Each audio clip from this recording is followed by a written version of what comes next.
যারা ইতিমধ্যে এসে পৌঁছে গেছেন তাদেরকে আসন গ্রহণ করার জন্য অনুরোধ করছি।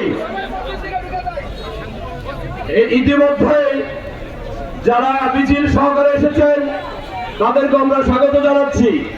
সংগ্রামী